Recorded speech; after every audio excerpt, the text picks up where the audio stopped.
Llegó el momento de hablar. A mí me toca muy de cerca porque yo me crié en una familia de importadores. Así es, y hoy tenemos el lujo de tenerlo aquí en el piso, nada más y nada menos que al señor presidente de la Cámara de Importadores del Paraguay, la CIP, el señor Iván Dumont. Acompáñame, vamos a conversar con él.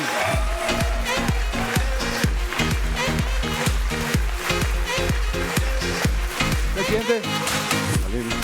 ¿Cómo estás? Bienvenido. Gracias, Salim. Un gusto. Belén, Jotita, Diego, gracias por recibirme. Un placer estar con ustedes y con su audiencia. Gracias, señor Iván Dumont. Presidente de un gremio, de una cámara que tiene ¿cuántos años? Va a cumplir 85 años en septiembre de este año. 85 años, es mucho tiempo. 85 años, en los cuales pasaron grandes empresarios presidiendo esta cámara. Formada en los inicios del siglo pasado, por lo que entonces era una actividad importadora muy floreciente, ¿verdad? Recordemos que Paraguay en sus inicios, con relativa poca industria, la dependencia de la importación era muy alta. Y bueno, fueron pasando muchísimos empresarios importadores en la presidencia durante todo este tiempo, entre ellos tu padre, que han dejado cada uno su aporte muy importante al gremio, y bueno, un gremio que se ha ido posicionando en el tiempo, digamos que entre los más importantes y por suerte los más escuchados también por el gobierno a la hora de discutir medidas y modificaciones para adelante, ¿verdad? Qué bueno, grandes grupos empresariales han comenzado y hoy siguen con la actividad de la importación. Para poner un poco en contexto, presidente, ¿de qué hablamos? ¿Cuál es el mercado de las importaciones? ¿Quiénes son los miembros? ¿Qué representa el CIP?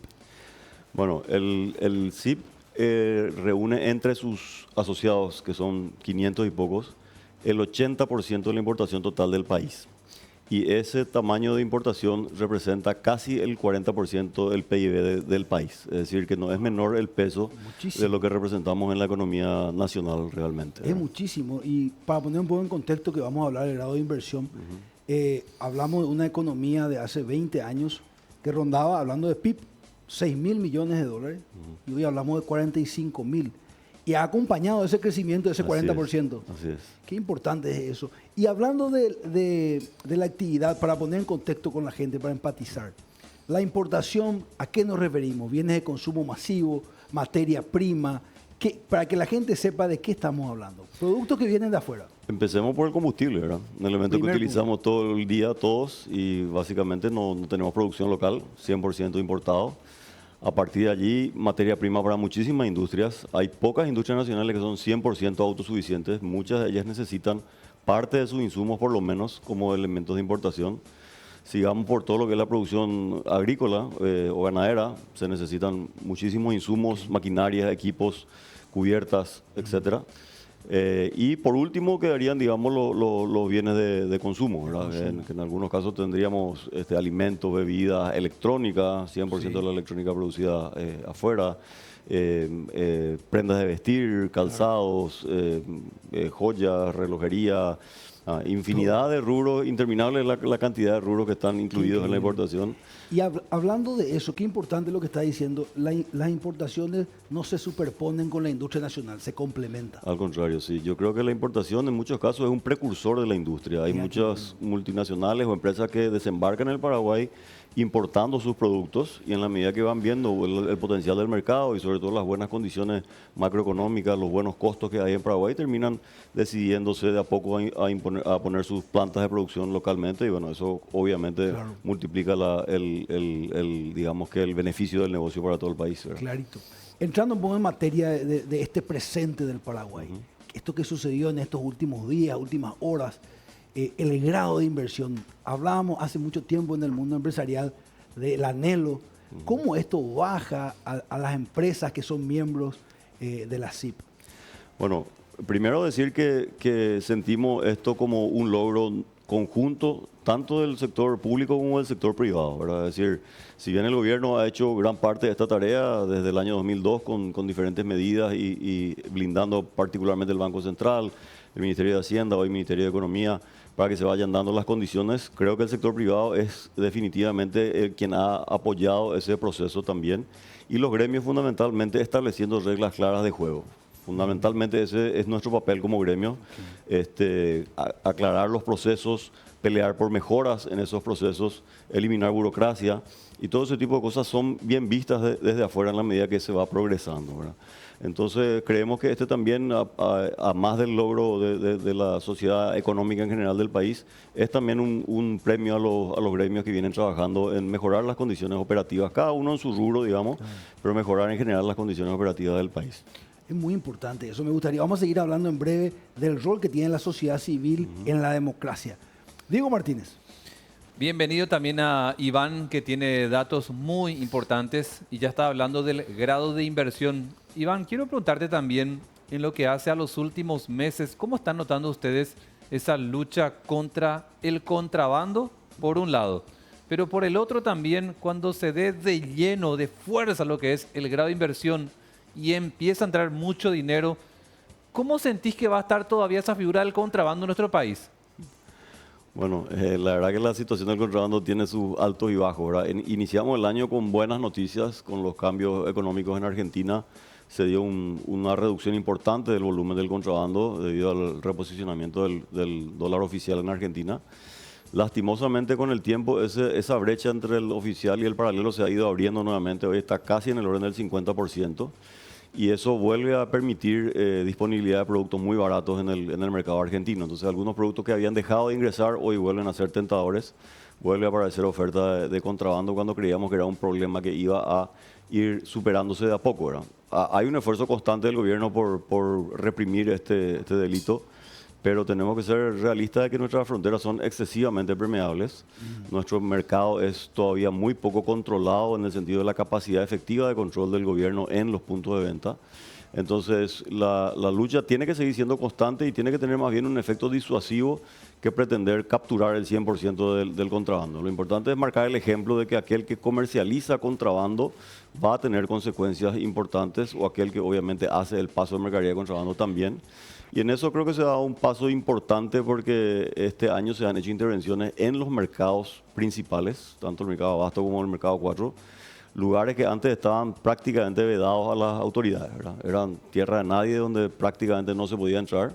Con cierta resistencia social, el gobierno se ha animado a tomar esas medidas y bueno, eso está marcando una pauta de que la comercialización del contrabando no quedará impune, ¿verdad? Entonces ayuda fundamentalmente ese tipo de medidas. ¿Y cómo sentís, Iván, que una vez que, insisto, la fuerza del grado de inversión se vaya sintiendo para todos, para el de a pie, del de barrio, cuando pide un préstamo y tiene tasas de interés más bajas, pero por sobre todo en el rubro de ustedes, Iván, para cuando esa plata sea, por lo que proyectan los economistas, mucho más masiva en nuestro país, ¿cómo sentís que va a cobrar fuerza en las importaciones, por sobre todo, lo que vendría a ser el impacto de esta calificación?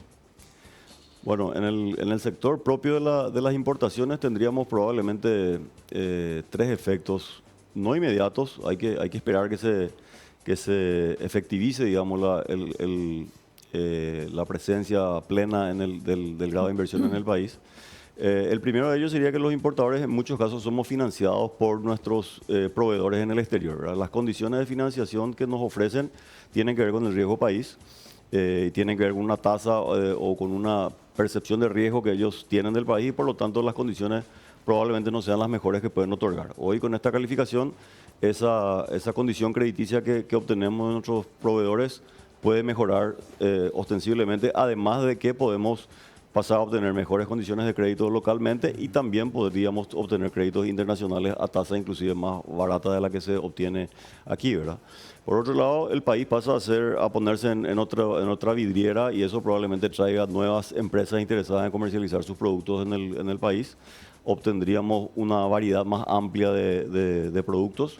Si bien Paraguay es un mercado muy abierto y tiene acceso a todo lo que se quiera traer hoy del mundo, bueno, hay veces que la condición de importación, por ser un país pequeño, Se complica porque tenés que hacer un pedido especial de producción específica por advertencias legales o lo que fuera necesario poner los productos, y nuestro tamaño de mercado a veces complica un poco el contar con esos productos. Bueno, hoy con una vidriera más amplia en el mundo probablemente esas condiciones se flexibilicen y podamos tener acceso a productos que de repente cuestan un poco más, que tomen las grandes compañías la decisión de estar en el país. Así que esa variedad debería mejorar también rápidamente. Y por último, lo que decíamos antes un poco respecto a la gestión de los gremios, ¿verdad? Hay un montón de elementos que están planteados al gobierno y a otras instituciones para mejorar las condiciones de importación en cuanto a la burocracia, en cuanto a la transparencia, en cuanto a la visibilidad clara de los procesos. El año pasado se hizo un trabajo muy importante con financiamiento de la USAID de mapeo de los procesos de importación, donde se determinaron casi 130 puntos críticos que debían resolverse o que tienen condición de mejorarse. Y bueno, la presión de grandes compañías viniendo a Paraguay va a acelerar esos procesos, va a hacer que para que mantengamos el grado de inversión tengamos que ir haciendo los deberes. Así que probablemente eso también facilite. Y todo esto debería traducirse en más variedad para el consumidor, mayor cantidad de productos, más nuevos, más accesibles, más rápidos y mejores precios, ¿verdad? Finalmente hay un factor indirecto que el grado de inversión puede traer muchos dólares al mercado. En nuestra economía entiendo que se transaccionan dólares diariamente por el orden de 50 millones de dólares. Un fondo de inversión pequeño puede arrancar con 500 millones de dólares en Paraguay, eso es 10 veces lo que se transacciona por día. Puede generar incluso un descalabro en el mercado financiero si no se maneja muy bien, si no es controlado. Pero la venida de capital, sobre todo para financiar bancos e instituciones financieras, si eso se traduce en créditos de consumo en guaraníes, va a implicar la llegada de más dólares que van a ser cambiados por guaraníes, por lo tanto, sobre oferta de dólares y probablemente una disminución del tipo de cambio, y eso directamente beneficia el costo de los productos importados, ¿no? Totalmente. Jotita Bernabé. Presidente, un gusto tenerlo acá. Gracias, Bautista. La baja del río, ¿qué tanto afecta a las importaciones y cómo se puede llegar a paliar esta situación? ¿Qué tanto daño ocasiona para las importaciones la baja del río? Es un problema gravísimo, Jotita. Realmente esta discusión que venimos teniendo hace tiempo del peaje, de la hidrovía y demás, la verdad que es una discusión extemporánea, porque hace 20 años deberíamos haber tenido peaje y deberíamos haber estado dragando y manejando el río de una manera que se convierta en navegable todo el año, de día y de noche. Que en ese caso aumenta la cantidad, el flujo de mercadería, bajan los costos del flete. Nosotros pagaríamos con gusto un peaje si podemos tener el río navegable todo el año y 24 horas al día, ¿verdad? Entonces, esa situación de la bajante, que hoy no está mitigada por no tener, digamos, el desarrollo de las obras de infraestructura necesarias en su momento, nos complica tremendamente. Generalmente se da hacia finales de año cuando más cantidad de importaciones vienen al país, porque se preparan para la fiesta de fin de año, que son un pico importante de las importaciones, y esas importaciones empiezan a trancarse justo en el momento que tienen que estar acá. Muchas de esas mercaderías, por poner un ejemplo, adornos navideños, si no te llegan para noviembre, diciembre, no te sirven básicamente. Claro. O sea, si te llegan en enero por un atraso, es un perjuicio muy grande para el importador. Hay que cambiar normalmente en esos casos el flete de fluvial a terrestre en Montevideo, en Buenos Aires. El costo se eleva muchísimo en ese caso. Y bueno, cuando se habla de volúmenes más grandes que ni siquiera pueden ser tramitados por otro modo de transporte, se genera un cuello de botella que hace que en muchos casos se pierdan ventas importantes, ¿verdad? ¿Y Entonces, los productos más afectados, presidente? Digo, granos, combustible, ¿cuáles serían los productos más afectados por esta baja? el combustible tiene una incidencia muy importante. El combustible está transitando todos los días por el río, ¿verdad? Entonces, obviamente, cuando eso disminuye la frecuencia de la llegada de los productos, hay un riesgo latente allí. Si bien es cierto, las empresas importadoras de combustible cada vez han invertido más en tanques locales, entonces hoy tenemos una capacidad de reserva importante para prever ese efecto. Pero hay muchos otros productos, bebidas alcohólicas que solamente vienen, por decirlo, de mercados europeos, el caso de los destilados que vienen solamente de su origen de producción. No hay una capacidad de almacenamiento tan alta porque nuestro mercado es relativamente pequeño, y cuando se te corta el flujo de operaciones se dificulta normalmente tener acceso a esos productos. Y hay otros productos importados que tienen fecha de caducidad y de vencimiento, Claro. no se pueden estoquear de más porque finalmente termina terminan venciendo los productos en depósito. Entonces, la verdad que es una ecuación difícil de manejar. Ya hemos adquirido la práctica, lastimosamente, con tantos años de repetición de este fenómeno y de alguna manera se adelanta lo que se puede, se hace multimodal, en algunos casos se baja mercadería en puertos de Brasil y se trae terrestre por allí. Hay mercadería que está prohibida para transitar por el territorio brasileño, entonces esa necesariamente tiene que llegar hasta los puertos del sur, hasta Buenos Aires o Montevideo. Cada producto tiene su complejidad, pero bueno, la vamos tratando de llevar en la medida de lo que se puede. Presidente, me gustaría repreguntar lo que decía Jotita. ¿En qué porcentaje termina afectando lo del peaje por hidrovía de Argentina, que ya se debatió muchísimo en el Parlasur, en nuestro propio Congreso? Santiago Peña en su momento le pidió a Alberto Fernández, ahora a Milei. ¿Cómo impacta, pero en porcentaje para arriba en el costo para el consumidor final? Muy variable, Diego. Hoy se paga aproximadamente $30 por contenedor por efecto de ese peaje que de hecho está vigente. Y las empresas importadoras lo siguen pagando, a pesar de que los fluviales en este momento no están pagando, porque hay una tregua, digamos, en el pago de ese flete, pero por una cuestión de previsión, los navieros cobran finalmente porque en algún momento van a tener que pagar. Pero esos $30 pueden incidir mucho o poco, en el sentido de que si un contenedor cargado de mercadería vale, por decir una cifra, $200.000, $30 no incide en el costo, ¿verdad? Sin embargo, hay contenedores que se transportan más aire que mercadería o mercadería de poco valor, donde $30 tiene su incidencia relativamente al costo total del producto. Entonces, en algunos productos puede tener una moderada incidencia y en la mayoría de los productos tiene poca incidencia. Por eso insisto en que los importadores pagaremos con gusto ese peaje si fuera por una contraprestación efectivamente prestada. Es decir, si efectivamente detrás de eso hubiera un servicio de mantenimiento de las vías navegables que nos permita transitar los productos todo el tiempo. Así que no estamos en contra del peaje, claro. Lo que estamos en contra es de pagar por un servicio que no se presta, ¿verdad? Claro, y también los importadores manejan el concepto del libre mercado, del costo que tienen las cosas, ¿verdad? Ahora, hablando un poquito, volviendo a la actividad gremial, me parece que hay un comentario importante que hacer. Nosotros hablamos de una macroeconomía que viene creciendo en promedio 4% en los últimos 10 años por lo menos, ¿verdad? Hablamos del crecimiento del PIB, pero la gente que está en casa muchas veces se pregunta, y los comerciantes también, los empresarios, ¿y el consumo? ¿Cuál es la reflexión que tiene el Centro de Importadores con respecto al consumo? ¿Se traduce en consumo el crecimiento macroeconómico? ¿Cuál es la sensación de la calle, por llamarlo de alguna manera?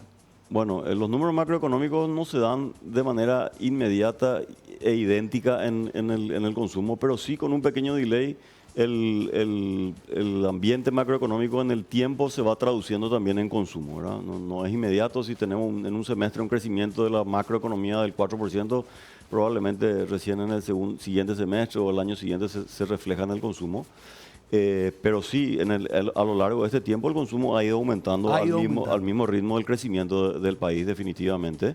En algunos casos a mayor ritmo, ¿verdad? Hay sectores que han tenido mayor desarrollo, donde sí tenemos una complicación para medir la efectividad del aumento del consumo es en la incidencia del contrabando. Claro. A veces aumenta el consumo, pero nosotros no lo sentimos porque se venden productos de manera informal, ¿verdad? Y eso ocurrió mucho el año pasado. El año pasado fue un año de crecimiento económico en la región, digamos, en el país también, pero los importadores no lo sentimos porque en muchos rubros no lo sentimos porque el contrabando está excesivamente fuerte, ¿verdad? Claramente, eso. Y me gustaría como mensaje, porque venimos hablando del grado de inversión, de todo lo que venimos haciendo bien, y a mí me encanta contar eso a la gente, del control de la moneda que impacta mucho en la importación. Si uno hace el promedio de cómo se va manejando la estabilidad del dólar en Paraguay, es un éxito. Sí. Si uno agarra puntualmente, capaz puede argumentar, claro, pero es un éxito. La inflación también estable. Ahora, también tenemos nosotros que somos del negocio ahí del día a día. Sabemos que hay cuestiones que un inversionista mira. Por ejemplo, lo que estamos hablando del contrabando, ¿verdad? Eso también influye a la hora de generar esa estabilidad institucional. ¿Cuáles son los pendientes que ustedes como gremio ven y dicen, che, acá tenemos que apretar salir realmente? Bueno, creo que como vos lo sabes mejor que yo, hay como 3 pilares dentro de la calificación de nuestro grado de inversión. Y el más débil es digamos que la seguridad institucional, ¿verdad? Entre ellos te diría que el más crítico, que nosotros lo sentimos en el día a día como importadores, es el Poder Judicial. El Poder Judicial o de alguna manera distorsiona las reglas de juego establecidas por la legislación o por el Poder Ejecutivo en muchos casos. Hay muchos casos en los que existen medidas cautelares que otorga la Corte, eliminando ciertos controles que particularmente se otorgan para una empresa ese beneficio y el resto de las empresas del país no lo tienen. Entonces se crea una competencia desleal enorme en ese sentido, ¿verdad? En algunos casos muy crítico porque se dan permisos para importar alimentos sin pasar por los registros sanitarios correspondientes, ¿verdad? Entonces, La INAM, Dinavisa, eso tiene un impacto serio en el consumidor, también más allá de la dificultad para el importador. Pero esa inestabilidad, es decir, sentarte a la cancha, arranca el partido y te cambian las reglas de juego por el camino, eso es lo que un inversor de afuera lo mira con muy malos ojos, ¿verdad? Por más que tengamos bajo presión fiscal. Por supuesto. No, ahí no. Cuando los números pueden cerrarle, pero la seguridad de lo que él está invirtiendo se va a sostener en el tiempo es lo primero que de alguna manera miran las grandes compañías. Así que ese es un pendiente importante y obviamente también, digamos que el proceso de ir corrigiendo elementos operativos de nuestro día a día con el gobierno, llámese burocracia, costos importantes por procesos donde están involucradas varias instituciones cuando que podría centralizarse en una sola, digitalizar procesos, simplificar, agilizar. Ese también es otro elemento importante. Y bueno, en el sentido legislativo también se dan de repente legislaciones o proyectos de ley que asustan un poco, ¿verdad? Hacen no dejar muy claro hasta dónde es el alcance de cada poder. Parecen haber injerencias de un poder en los roles de otro. Y bueno, esas son las señales que tenemos que dejar de transmitir afuera si queremos ser exitosos con este grado de inversión. Hay que acordarse que una cosa es conseguir el grado de inversión, otra cosa es sostenerlo, ¿verdad? Y también entender que es el primer peldaño, ¿verdad? Así es. Varias calificaciones todavía no. Tenemos que crecer para arriba aún. Pero es un hecho, presidente, que estamos entre 60 países y antes estábamos en 195. Así es. ¿Verdad? Es muy importante eso, ¿verdad? ¿Qué tal, presidente? ¿Cómo está? Excelente. Le quería hacer una preguntita. ¿Cuántas fuentes de trabajo puede generar el grado de inversión en 3 a 4 años aproximadamente para los importadores? Bueno, el sector importador probablemente no sea el que más fuentes de trabajo va a producir. Sí, indirectamente, pongo un ejemplo, tenemos empresas multinacionales con las que hoy particularmente nosotros trabajamos que han establecido fábricas en Uruguay, por ejemplo. Porque los costos de Brasil, los costos de Argentina, las reglamentaciones allí no son muy claras. Uruguay es un país más predecible y esas mismas fábricas están mirando Paraguay con mucho interés porque nuestros costos de producción son mucho mejores, estamos muy bien ubicados con respecto al Mercosur y ahora que tenemos el grado de inversión se da la posibilidad de que ellos miren a Paraguay como una alternativa muy válida a Uruguay. Entonces, de importación se podría convertir en industria. Mucho de lo que hoy traemos como producto importado puede terminar siendo producido en Paraguay y eso sí traería un incremento importante de mano de obra. Pero bueno, el grado de inversión en líneas generales creo que aplica a muchos sectores, particularmente la industria, el sector inmobiliario, el sector financiero. Todo eso va a generar una importante cantidad de mano de obra. En el sector inmobiliario, la posibilidad de tener financiación a largo plazo de las viviendas. Hacían mención ustedes recién de un producto que puede financiarse a 10 años. Eso era casi inédito en nuestro mercado anteriormente. Entonces, esa facilidad va a disparar también las construcciones. Las obras civiles traen mucha mano de obra aparejada detrás. Así que creo que lo que se puede lograr con esto finalmente es la expectativa del presidente de la República que anunció la creación de 500.000 puestos de trabajo en 5 años. Creo que con esta noticia es viable que podamos llegar. Clarito. Para cerrar, me encantaría, estuvimos hablando un poco de historia económica, ¿verdad? Llegamos a este momento. Yo creo que los hechos dicen que nunca hemos tenido un país tan formal en temas fiscales. Así es. Es cierto que todavía no estamos donde queremos, pero también es cierto que no estamos donde estábamos. Se ha progresado mucho. Se ha progresado mucho, ¿verdad? Ahora, el próximo paso quizás es que la mayor cantidad de gente entre en la formalización. Hablando para cerrar, este cambio de la unificación de la DENIT, la aduana es fundamental para los importadores, Así es. ¿verdad? ¿Cómo está viendo esa gestión?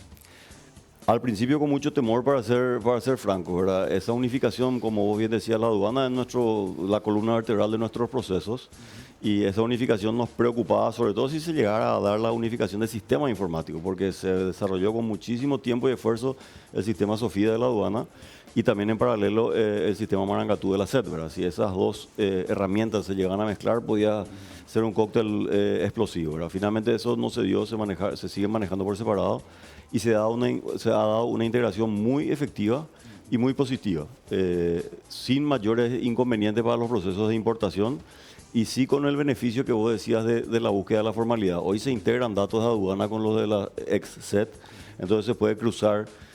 Si tengo un negocio que está vendiendo mucho pero no me cuadran sus importaciones, o sea, nunca tuvo el stock suficiente para vender, entonces eso me genera una investigación en aduana a saber cómo se dio eso. Se está dando eso. Se está dando eso. Y la trazabilidad, ¿verdad? Ese de hecho era el interés particularmente de Oscar Orué, en poder combinar esos datos y se está dando y nos consta que han habido intervenciones importantes en ese sentido, ¿verdad? Claramente, presidente, gracias por estar acá. A usted, un placer. Muchísimas gracias por la oportunidad, que la audiencia de ustedes también conozca un poco desde nuestro lado. Las buenas noticias, como vos decías, porque muchas veces nos quejamos del día a día, pero este tipo de cosas hay que destacarlas y hay que seguir remando. Este esfuerzo gremial no premia todos los días, es un trabajo de largo aliento y bueno, cuando se dan estos beneficios hay que destacar también el trabajo de, como decíamos antes, de muchos empresarios de muchos años que han ido construyendo esto con el tiempo. Admiro mucho su gestión gremialista porque son empresarios de gran éxito que donan una parte de su tiempo por una actividad gremial. Entonces eso es digno de Así valorar. lo hizo tu padre también, así que es un gran ejemplo que tenemos que honrar. Gracias. A ustedes, muy amable. El presidente del CIP, el señor Iván Dumont.